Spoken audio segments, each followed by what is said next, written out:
Go ahead. We're rolling. The Perfect Master, Part 1, the preparation.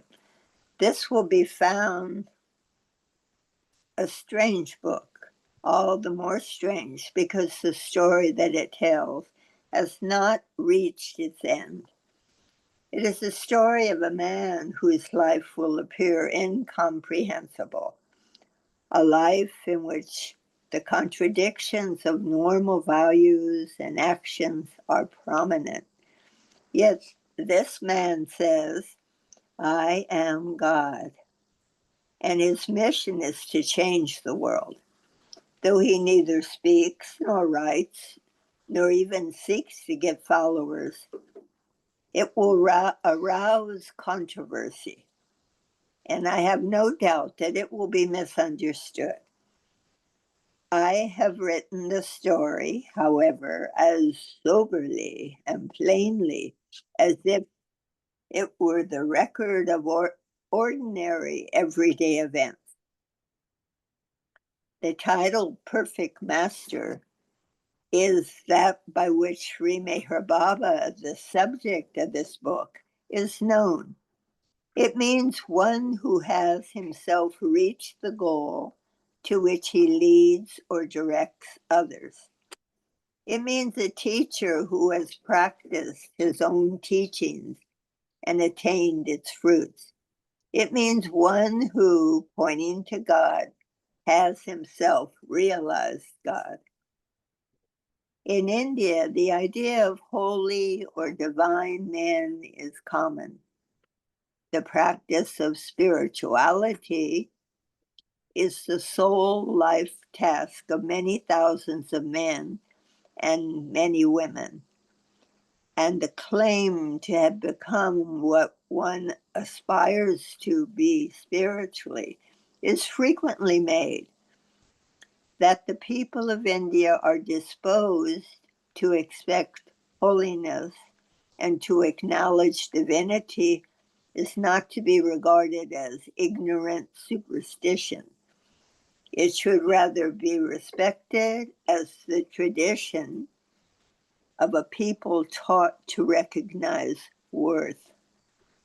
To us in the West, the atmosphere that makes possible the recognition of such qualities hardly exists. Our age is poor in personalities. Science, which is a democratic and leveling influence, has reduced whatever we once had of aristocratic culture into little more than mere credulity. Therefore, it is difficult for us to accept a must. Oh, a man, for sure. It is difficult to accept a man who claims more than ordinary human qualities and who, by virtue of that which transcends mere I amness, requires to be acknowledged. Yet that is Sri Meher Baba. Parentage. You got to be British. Sri Meher Baba is Merwan Shariarji Irani. Ooh, you've gone too far. Oh, just so you can read the asterisks, Rosalie. Oh, okay. Sri is a title meaning holy. Meher means merciful, or in Persian, son, and in the name, and is the name by which he was called as a child. Baba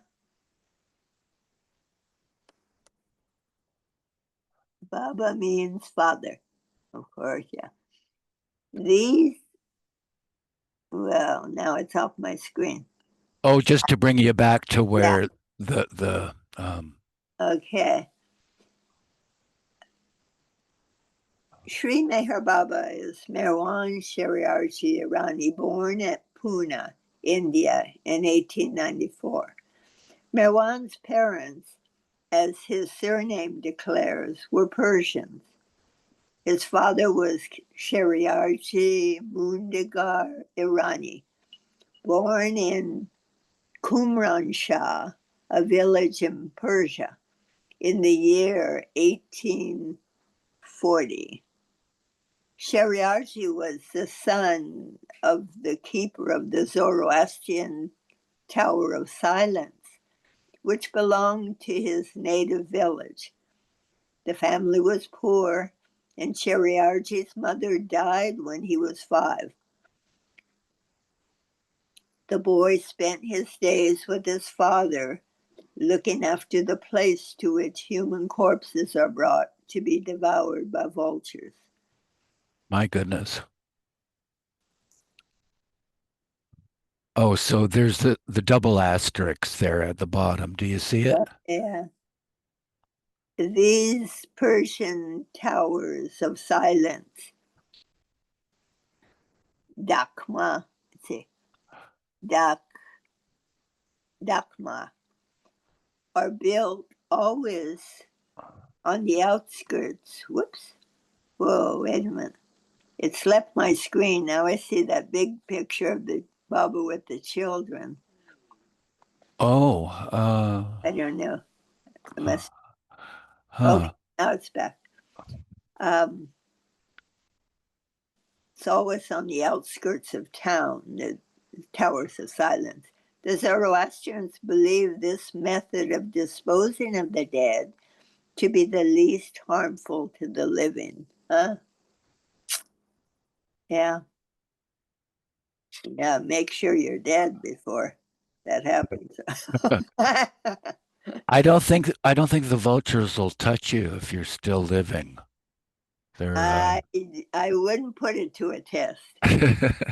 And Margaret Krass, one night, I guess during the blue bus trip, it was so hot where they were. They slept on the roof of a building, and a farmer had brought a dying cow near that building, so the vultures were all lined up, and they were tired. The blue bus driving all day, and so they had to go to get some sleep, 2 hours, whatever.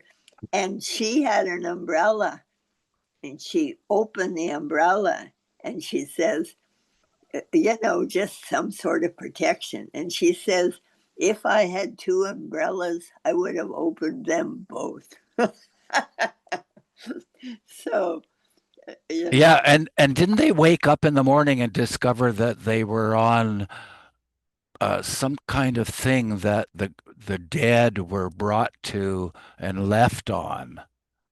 I seem to remember that from one of the well, it's where descriptions. the farmers would bring this dying cow, but he brought it too early. He brought it. At, it was poor timing, so the vultures were waiting for the cow to be totally dead. Yeah. Uh, Anyway, I loved her humor. 2 umbrellas. At 13 years of age, Shariarchi left his father and became a monk. He could neither read nor write and had no schooling whatever, but he made up his mind to lead a life of renunciation and meditation. And for 8 years, consumed with a desire for truth, he roamed over Persia as a dervish, wearing the ochre robe of a monastic life. He found that this was not bearing the desired fruit. So, with his brother, he went to India, landing in Bombay, where they both got work. After 5 months, Shariarji left his employment and keeping 2 rupees of the pay due to him, having, I need more words, having given the rest away, he became a monk again. For 10 years, he wandered throughout India with his wooden bowl and staff. His second experience of renunciation seemed no more fruitful than the first. He did not gain spiritual beatitude. In despair, he returned to Bombay and went to his sister Perosia's house. There he stayed, still leading a religious life. It is said that he was told in a dream that what he wanted was not destined for him. His sister wished him to marry and bring up a family, and so persistent was she that Shariarji pretended to have fallen in love with the daughter of an Irani named Dorabji Khorramshahi. This girl, That's new, isn't it, Rosalie and Diana and Marcia? That he pretended to have fallen in love. I never came across that I've before. never heard that. Yeah, I don't really think it's I've never accurate. that. I don't think it's that Maybe, accurate. maybe Charles Purdom was a romantic. But it says this girl was no more than 6 years old and Shariarji was over 30. She was pointed out to him, but and he did agree. He was sure that her father would not give her to him. He said he would marry no one else, however, and Perosia had to bring off the match so as to carry out her intentions.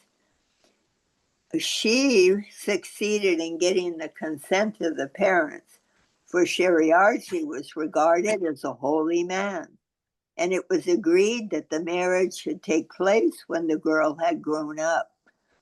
8 years later, in 1879, when Shirim Banu was 14 and Shariarji 39, wow, the marriage took place. It was a happy and successful marriage.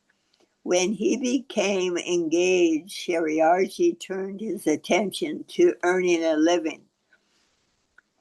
He first worked as a gardener, then took charge of an estate, and afterwards opened a tea shop. He also began to educate himself, learned to read and write his own Persian language, also Arabic, Gujarati, and Marathi. He became a singer and a poet, writing hymns used by the Zoroastrian community. His wife, Shirin Banu, is as intelligent as she is fair, says one who knows her, and also understands 4 languages. The first child, Jamshedji, was born in 1893. He died in 1926. And of course, she would have nothing to do with him. So her sister took care of Jamshed. The second child was Merwan, who became Sri Meher Baba, born in 1894. 3 other sons followed, Jal, Behram, and Ardashir, and one daughter, Mani. Shariarji died in 1932. Childhood and education. Merwan was born at 5 o'clock in the morning on February 25th, 1894, and according to the Indian astrologers, under auspices that indicated his destiny as a master. His name soon became abbreviated to Meher, by which he is now known. Meher was brought by his mother from the David Sassoon Hospital in Pune, where he was born, to number 816 Butler Mahalla, a house which his father had bought and repaired. The house is small, 30 feet long and 20 feet wide, containing 2 rooms of equal size, a kitchen, a bathroom, and a garret. It was in this house that Merwan passed his childhood and early manhood, except for a period of 2 years when he lived with his parents and brothers in a flat in the Bagwandas Chal. The childhood of Merwan was happy, but the years were uneventful, though the story is told that when he was about 11 years old, just The able to months. walk, and I've also read that he was younger than that. 11 months, it Oh, says. you said 11 months. Oh, sorry. Yeah, 11 months. Just able to walk, his mother saw him in the compound of the house playing with the cobra. But as Bao culture, he said, cobra, cobra, which had entwined itself around the child's body. Shirin Banu screamed and the cobra disappeared, leaving the child unharmed. Naturally, the mother and those who were called on to the scene by her cry thought that the incident had some significance in relation to Meher's future. Those who knew him in childhood say that he was active and mischievous, but noted for his gentleness and unselfishness. His favorite haunts were Mahomet, Mohammedan burial grounds and the neighborhood of the Parsi Tower of Silence. There he would sometimes sit for hours alone. He was a lover of beauty and took great pleasure in music and poetry. At school, he was methodical and punctual and a rapid learner. He was alert and brisk to an unusual degree, a quick walker and a fast runner. He delighted in sports, excelling in cricket and hockey. Meher received the ordinary education of a boy of his class. When he was 5 years old, he was taken to the Dastur Girls' School, where he learned to read and write the Gujarati language and the rudiments of arithmetic. At the age of 9, he was sent to the Camp Government English School, where he remained 5 years. Then he went to St. Vincent's High School, considered the best school in Pune. From that school, he matriculated in 1911 at the age of 17. The greatest educational institution in the Deccan at the time was the Deccan College, situated midway between Pune and Kirki. It was one of the few colleges in India which, before the war, permitted much freedom to students. Meher entered the college in 1911. His main interests were in literature, especially poetry, and he read avidly Shakespeare, Wordsworth, Shelley, and many of the poets, English, Indian, and Persian. He had the faculty of remembering almost everything he read. He had also the ordinary tastes of a boy and read the usual quotes, bloods, end quotes.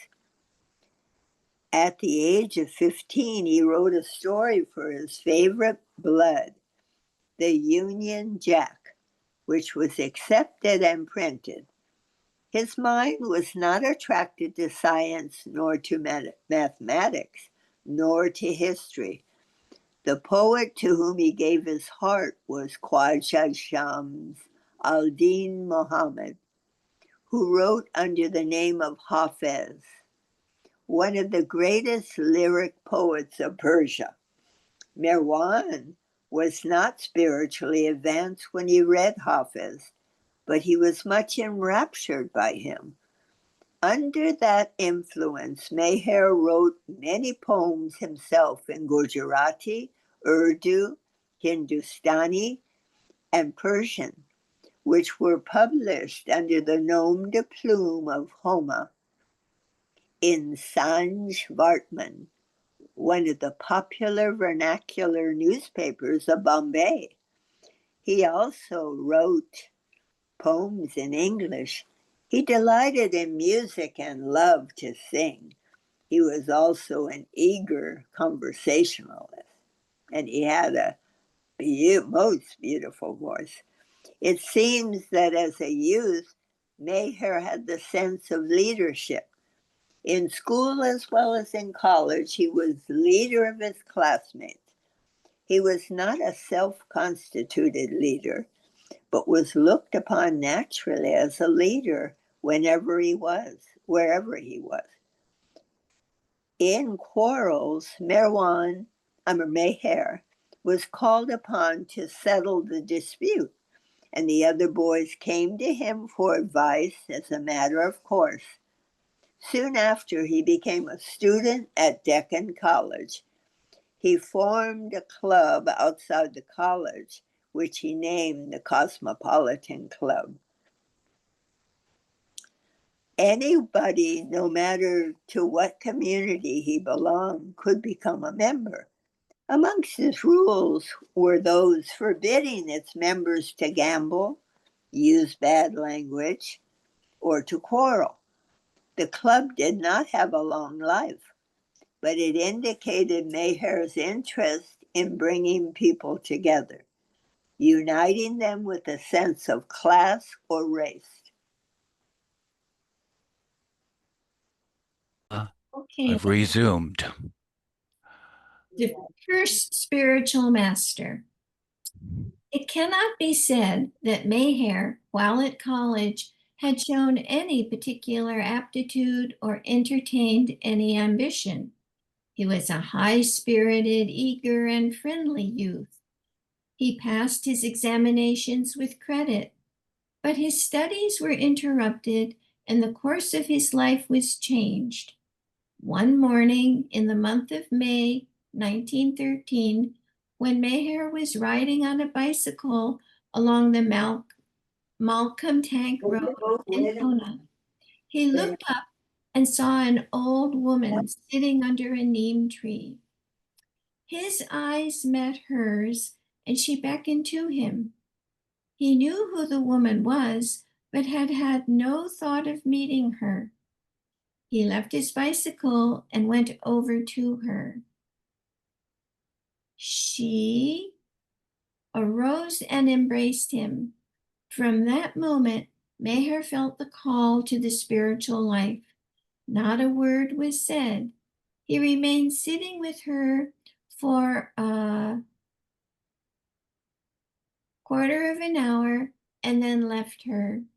That was the first meeting between Mayher and Hazrat Babajan. This remarkable woman was said to be at that time 122 years old. Her actual date of birth is not known, but it is supposed to have been about 1790 in that land of mountains, deserts, and stony plains, Baluchistan, to the west of India. She was a Mohammedan and is said to have devoted herself to prayer and meditation and the realization of God from girlhood. Little or nothing is known about the greater part of her life. It is said that her parents would have forced her to marry, but she ran away on her wedding day. After years in search of God, she found a master who many years afterwards made her perfect. Then she lived in the Punjab for a long period. It is certain that she was seen in Bombay in 1900, where she stayed for some years, her favorite place of resort being the locality near Bidhani. She used to pay visits to the well-known saints, Hazrat Maulana Sahib of Bandra and Hazrat Baba Abdurrahman of Tongri, both of whom it is said she addressed as my children. In 1903, she went on a pilgrimage to Mecca, where she honored the religious customs of the Muslims and was, it is said, in a normal conscious state. The story is told of her when on the journey to Mecca that the steamer in which she was traveling met with a storm. All the passengers were in terror except Baba Jan. She called to a fellow passenger named Nuru Pankhawala, bade him suspend his handkerchief from his neck in such a manner as to form a receptacle, and to go to each passenger to beg a paisa from him or her. Then she called to the Mohammedans to pray to God that the ship should be saved. Then the storm abated and there was calm. It is not known when she returned to India, but for 24 years before her death, which took place in September 1931, she stayed in Pune, having a seat which was also her bed under the neem tree in the Malcolm Tank Road. Up to her last 10 years, there was no canopy over the seat, and she was exposed to all weathers, including even the severe monsoon storms, except for the protection of the tree. 10 years before she died, however, Baba Jan one bright day predicted that a great storm with torrents of rain would overtake the city. The storm came suddenly, and people were taken by surprise in the streets. Trees were uprooted and houses blown down. Baba Jan remained under her tree. Her devotees, who numbered hundreds in Pune itself, then decided that a shelter should be provided for her, and with great difficulty they got permission to erect a small building about 8 feet in breadth and 25 feet in length, which included the tree.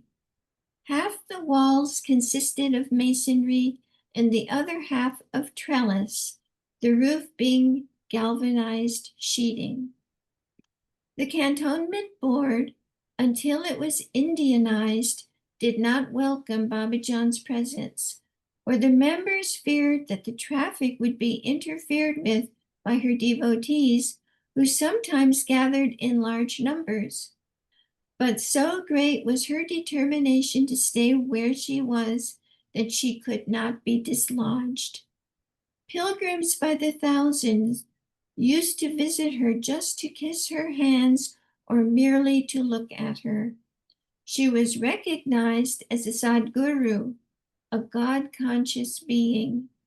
She was heard to say that she was God, that she was the source of everything, and that everything was created by her.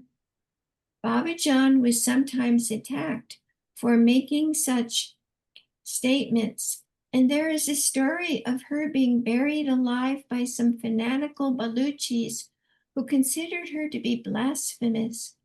But she came out of her grave and left Rawalpindi, where this event is said to have occurred. For many years, Baba Jan was in a superconscious state. For 20 years before her death, she did not take a bath, but her skin was said to have been clean and healthy as if she had bathed daily. Those who knew her declare that her personality was magnetic to a remarkable degree. Age had furrowed deep wrinkles in her face, and her hair was completely white, but she had full powers of sight and hearing, and though she spent most of her days lying on her bed, she was as active and could walk as quickly as a young girl. She had a liking for putting on rings of various metals. On account of an ill-fitting ring, she lost a finger from her left hand. Even when the finger became septic, she would not have the ring removed and sacrificed her finger. She laid down her body, as the Indians say, in 1931. A Hindu proverb says that when the disciple is ready, the master must come.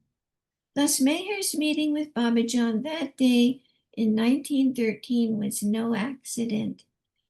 He came when she beckoned him, and he was thrilled by the embrace of the old woman. He was, he said, drawn to her as steel to a magnet. He loved her as the spiritual desire of his heart. After that first meeting, he visited her every night. They seldom spoke. Their meetings were silent and spiritual. One night in January 1914, when he made his usual visit, she was in a mood to talk. He kissed her hands and stood humbly before her. She pointed her little finger at him and declared that this child of mine will, after some years, create a great sensation in the world and do immense good to humanity. Maher stood there for a few moments and then went home. It was nearly 11 o'clock. He went at once to bed. Before 10 minutes had passed, he began to experience extraordinary thrills. He felt as if he were receiving electric shocks and as if his nerves were mere vibrations. He felt great joy mingled with pain, and presently he became alarmed. But his alarm was short-lived, for he became unconscious. The first person to discover Maher in this condition was his mother. She found him lying with wide open, vacant eyes. She called to him, and he sat up. He could not speak. Thinking he was seriously ill, she made him lie down again. For 3 days he lay in this condition. His eyes were open, but he saw nothing. On the 4th day, Maher began to move about and was slightly conscious of his body. So he remained for nearly 9 months. He had no knowledge of his own actions, and what he did was in response to no prompting of his mind. He was totally unconscious of the world. If he seated himself, he would not get up until the lapse of several hours. If he walked, he would continue walking for a number of hours. One day, he is said to have left his home in the hot sun during the afternoon and to have walked for 15 miles without stopping, in the course of which he went from his home to the Bund Garden and back 3 times.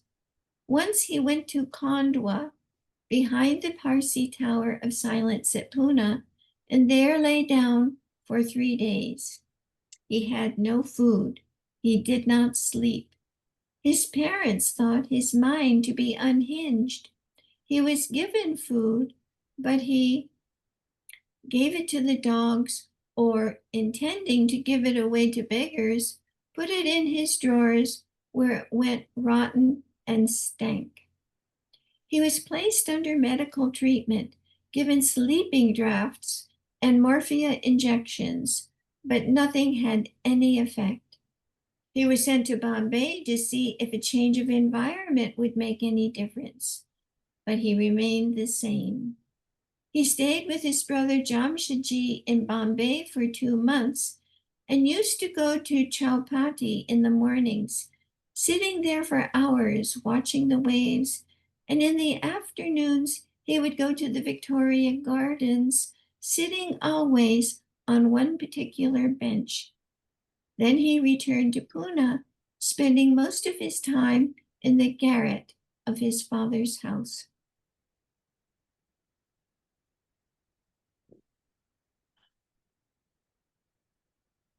Should we take a break?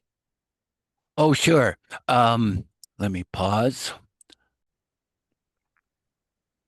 Okay.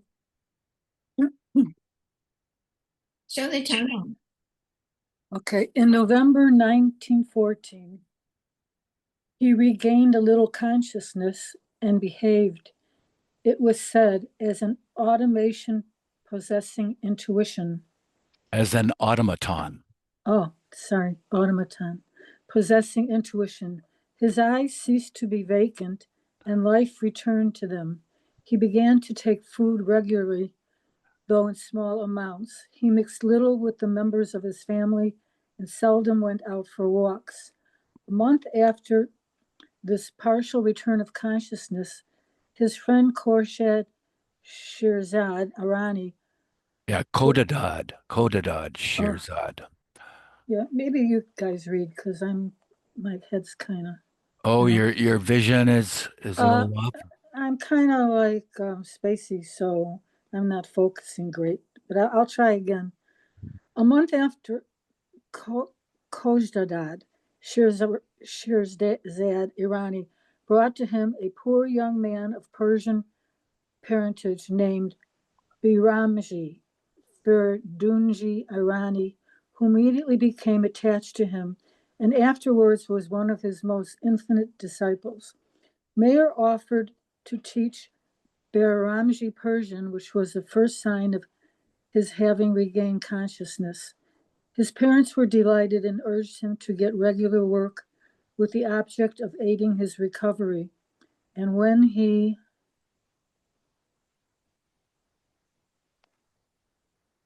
have to scroll, okay.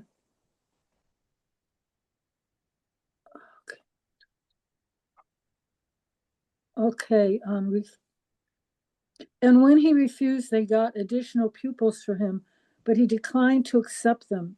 But he taught Ramji, who made rapid progress, though Mayer himself was said to possess no more than a tenth of his normal consciousness. He taught automatically, not as a conscious teacher. Second spiritual master. At last there came a further development. During April 1915, Mayer had an impulse to lead an itinerant life. At first, he wandered only in the suburbs of Pune, but as the impulse grew upon him, he decided to go further afield. So one day he informed Behramji that he would shortly go to a distant place and there lead the life of a monk under the guidance of a Sadguru. He told Behramji that after settling there, he would invite him to join him and that he, Behramji, would do well to accept the invitation. On the same day, he left Pune by train, but to everybody's surprise, returned the next day. He had intended to go to Raishur, but at Kedgan, 34 miles from Pune, he decided to get out about. Oops. 7 miles from Kedgan station, there lives Sadguru Narayan Maharaj, whom Mayer had this impulse to meet. Mayer therefore called upon him and after a brief stay returned to his home in Pune. Sadguru Narayan Maharaj lives in a large, well-furnished bungalow. He wears costly clothes and adorns his person with jewels. He is a strict vegetarian, eats very little. He plays the role of a great bhakta and offers prayers and performs ceremonies regularly. His pilgrims number thousands, and he has built a large inn to accommodate them. He has also built a beautiful temple in honor of the Hindu god Datta, into which he goes twice a day. Though his mode of living is that of a rich man, he is regarded as God realized.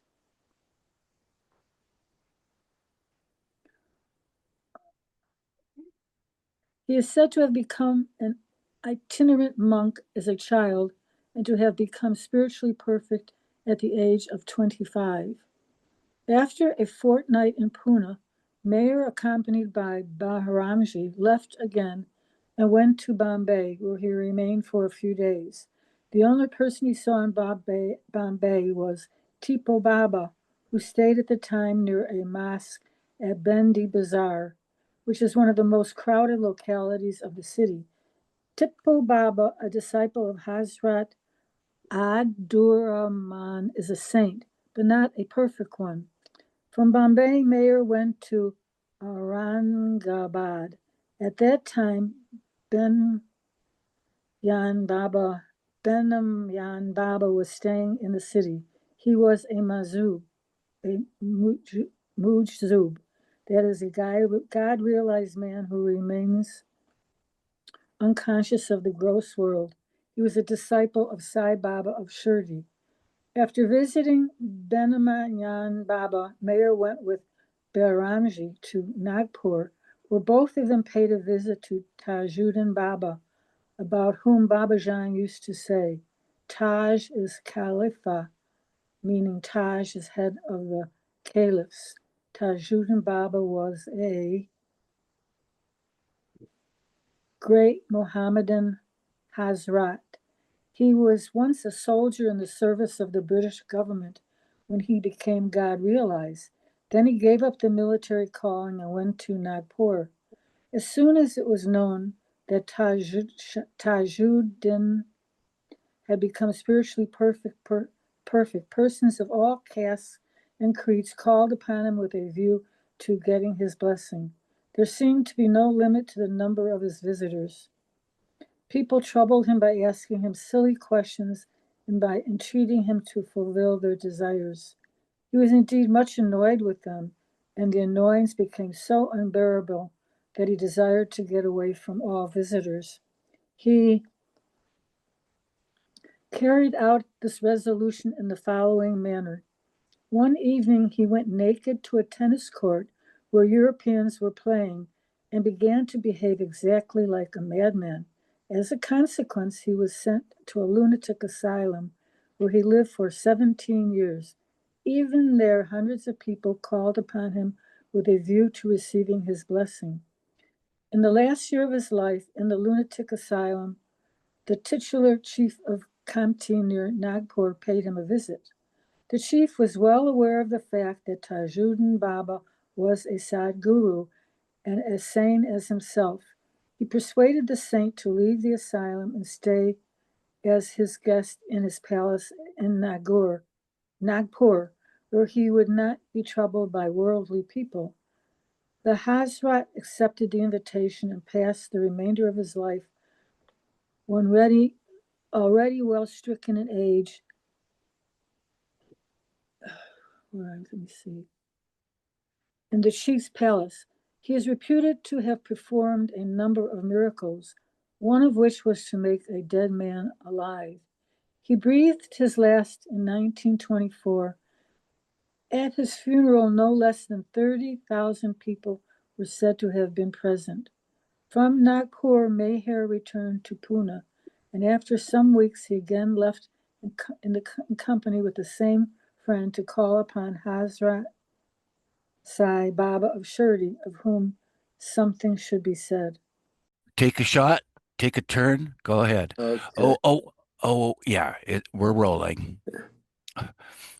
When and where Sai Baba was born, who were his parents, how he passed his boyhood days are not known.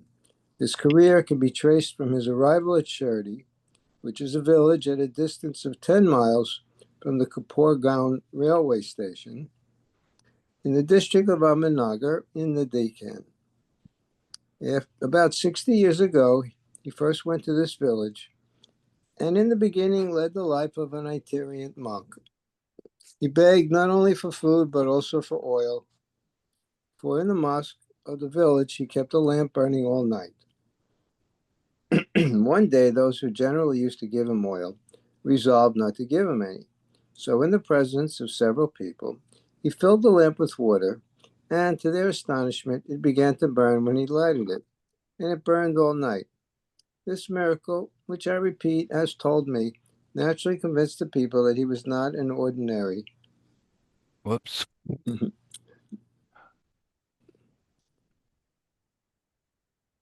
That he was not an ordinary fakir, but a great saint. Therefore, the whole village were his devotees, and he began to live in the mosque itself. When calm, he was as gentle as a lamb, but when roused up, he was liable to be exceedingly fierce. As the years rolled by, the number of his devotees went on increasing. From his rich visitors, he asked for money. Actually, he asked everybody for money. And went on, he asked for money, and there and then he gave it away to the poor standing near.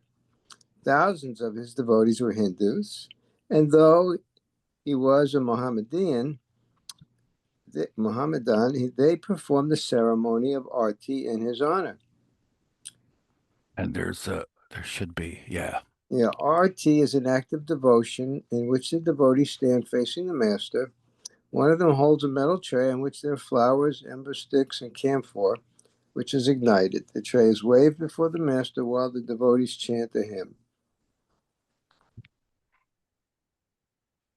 His greatest and most famous disciple was no other than Upasni Maharaj, who is a Hindu. It was in 1918 that he finally entered Samadhi, or as we say, died. A stone slab in the mosque used to serve him as a pillow. One day in that year, it was accidentally broken to pieces. Sai Baba, seeing the pieces, said that the breaking of the slab meant that he was to be that it was to be the last day of his life, and it proved to be so.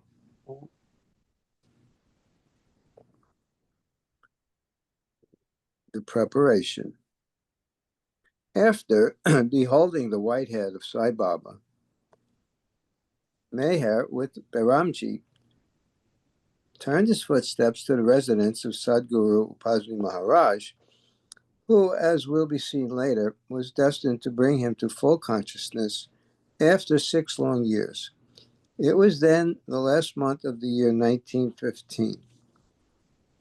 Kashinath Govindrayo Upasni, now well known as Sadguru Upasni Maharaj, was born on May 15, 1870, at Satana in the district of Nasik. His childhood was happy, but occasionally he was found sunk in a state of depression. When he became 7 years old, it was decided by his guardians to send him to school.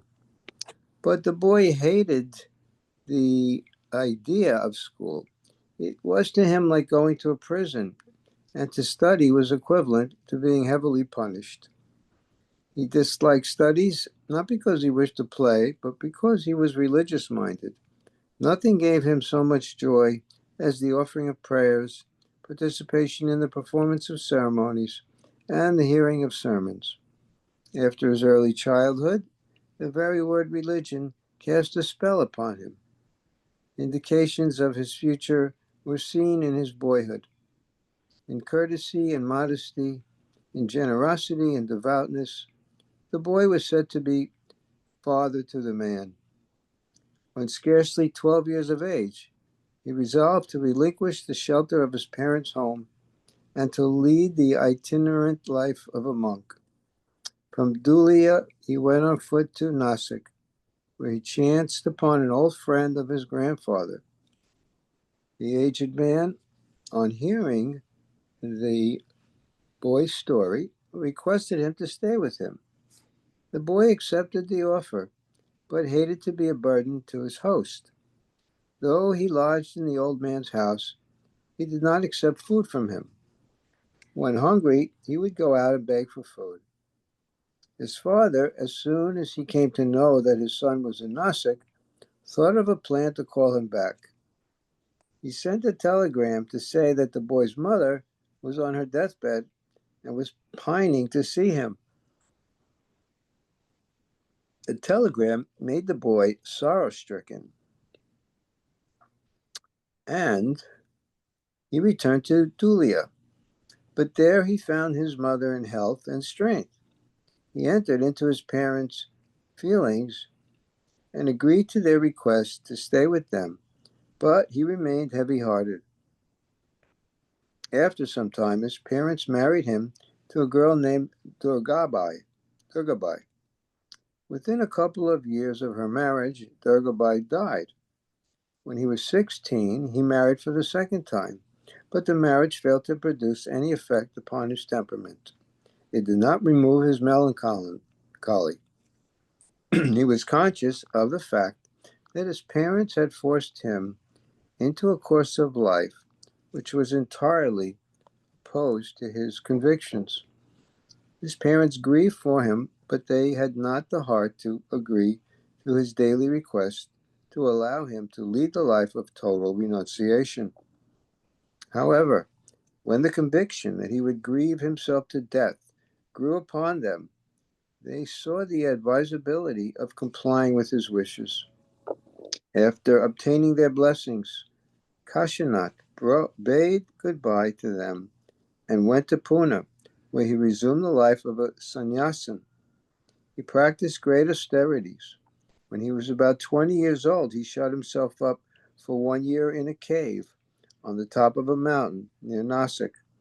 When he came out of it, he was reduced to a skeleton. After leaving the cave, he stayed 3 months in a village Oops. inhabited by poor people who fed him and to whom he tried to be useful. Then he returned on foot to Dhulia. Within 3 years of his reunion with his family, he lost first his father, then his grandfather, and lastly his wife. 6 months after the death of his second wife, his mother and uncle got him married for the third time.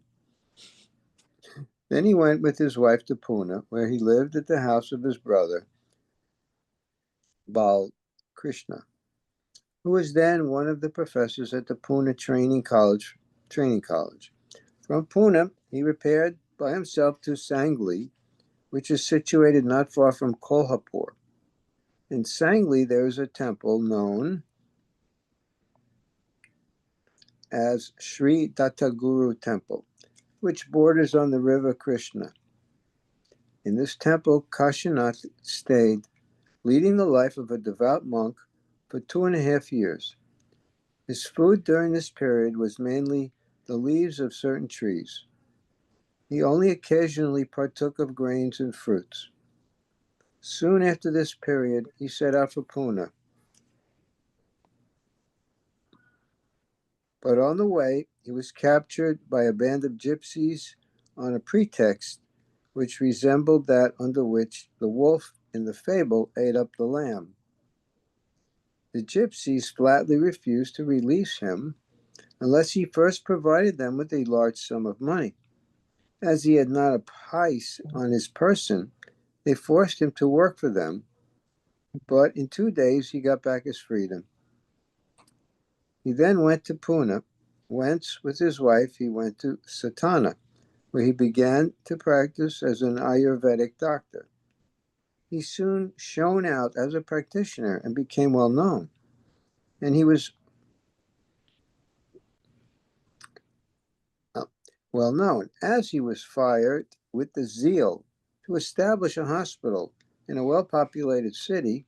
He went to Amroti, which is in the central provinces, not far from Nagpur. Immediately after settling in it, he founded a nursing home, which he designated Rama Ashram. Kashinath was an ideal doctor. He gave free treatment to the poor and was far more bent on restoring health than upon making money. No wonder that within a short time he became popular with the people of Amravati. But Kashinath was not born for such a life, and it began to bore him, though it was bringing him both fame and riches. Boredom at last caused him so much disgust that he gave up medicine and repaired to Ujjain. He was then about 35 years old. With his wife, he led a quiet and holy life in Ujjain for a couple of years, passing the greater part of the day in prayer and meditation. From Ujjain, the husband and wife went to Amroti, whence, after staying for a few days, they repaired to Nagpur, where Narayan Maharaj was then staying on a flying visit. Sometime after this, he went to Rahori, which is in the district of Ahmednagar, and stayed there for a few days as a guest of Kulkarni Maharaj, who was a yogi.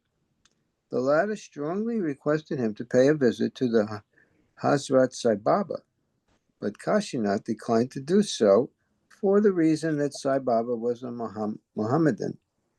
"Why should I go to a Mohammedan," said he to his host, "and pay him devotion? Even if I am likely to be benefited at his hands, I must not call upon him." After taking leave of his host, he went to the jungle, not far from Mahuri. Not minding the thorns, he made the jungle his abode. He was at this time in the depths of depression and imbued with the belief that he was soon to die. After several days, he left the jungle and went to the village of Jejuri. From Jejuri, he repaired to Morgaon, and from Morgaon to Supa, where he resided in a temple for some days. The people of Supa were much drawn to him and paid him devotion as a saint, though he told them repeatedly that he was an ordinary itinerant monk.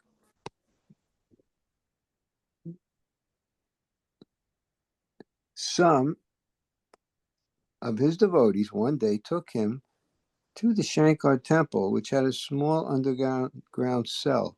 Seeing it, he asked them whether they would like to go down into it, but all of them refused to do so as it was in darkness. Though they requested him not to descend into it, Kashinath went down, and to the surprise of all who were watching him, no sooner did he enter it than it was illuminated by a bright light. Where that light came from, neither he nor anybody else could understand. That is how the story goes. From Supa, Kashinath went to Kedgaon to call upon Narayan Maharaj, but he had gone to Bombay. So Kashinath also went to Bombay. There he expressed his desire to talk with Narayan Maharaj privately. The latter replied, "You should go presently from here, but come back in the evening." When he called upon the Sadguru in the evening, Narayan, as soon as his eyes fell upon him, said, "Do not be afraid. Everything will be all right in a few days." After uttering these words, Narayan gave Kashinath something to eat, told him to masticate it thoroughly, and then observed, "Today you have been so much painted as till now nobody was ever painted." It was beyond the comprehension of Kashinath to grasp the significance of these words, and he was so much bewildered that the Sadguru said to him, "Never mind if you do not understand me. The time will come, and it is approaching fast, when you will understand everything." He added, "For the present, be contented with believing that you have been thoroughly painted. I cannot explain what I mean." On the following day, Kashinath went to the Sadguru and asked his permission to leave Bombay. The Sadguru replied, "You may go out of Bombay whenever you like. I will meet you within a few days, and in such a way that I will permanently stay with you." Those words were mysterious, and Kashinath wondered what the Sadguru meant. After leaving Bombay, Kashinath went to Rata in the Ahmednagar district. From Rata, he went to Shirdi to see Hazrat Sai Baba, his prejudice against him having melted away. After a short time, he asked Sai Baba's permission to go. "What?" said the Sadguru. "Do you want to go away so soon?" "No, no, you shall not go so soon. Go and stay for a few days in that yard." This silenced Kashinath, but he made a wry face, as he did not like to stay there. Sai Baba read his face and said, all right, you may go, but return to me within 9 days." "If it is possible for me," said Kashinath, "to return here within 9 days, I certainly will, but I do not give you any promise." Kashinath then went to Chitali railway station, which is only 13 miles from Shirdi. It so came to pass that by a combination of circumstances, in spite of himself, he was forced to return to the Sadguru on the 8th day. When he presented himself, Sai Baba asked him, "How many days have elapsed since you left the village?" "Today is the 8th day, sir," was the reply. "Now then," observed Sai Baba, "did I not tell you that you would return within 9 days? Now go and make the yard your abode." Kashinath carried out this command. In a few days, Sai Baba, we are told, made Kashinath, who was then about 42 years old, God realized, and he then brought him down from the divine plane to restore a little normal consciousness. Thus, Kashinath Govindraya Upasni became perfect and was called Upasni Maharaj. Afterwards, Sai Baba told him to dwell in the Kandoba temple, which was not far from the abode of the Sadguru. In this temple, Upasni Maharaj lived for 4 years. As he was possessed only of a little earthly consciousness, he sometimes acted as a madman. But all who understood his condition respected him as much as they respected his master, Sai Baba. After 4 years at the Kandoba temple, Sai Baba brought him to the consciousness of the earthly world. Thus, when he was 47 years old, Upasni Maharaj became a Sadguru, or master. Soon after becoming a Sadguru, Upasni Maharaj left Shirdi and went to Nagpur, where he stayed for a few weeks. From Nagpur, he went to Kharagpur, a village in the Mangir district of Bengal. At Kharagpur, he stayed for about a year. Scarcely a week elapsed after his arrival when his saintliness revealed itself and drew towards him persons of all castes and creeds. His Hindu devotees, even then, numbered thousands, Mohammedans by hundreds, and Christians by scores. His luminous face enthralled, as it still enthralls, thousands of men, women, and children. Sometimes he stayed with Brahmins, but often with Bhangis. Bhangis are sweepers who clean the streets and remove the refuse of the houses. They are considered to be untouchables by the Brahmins.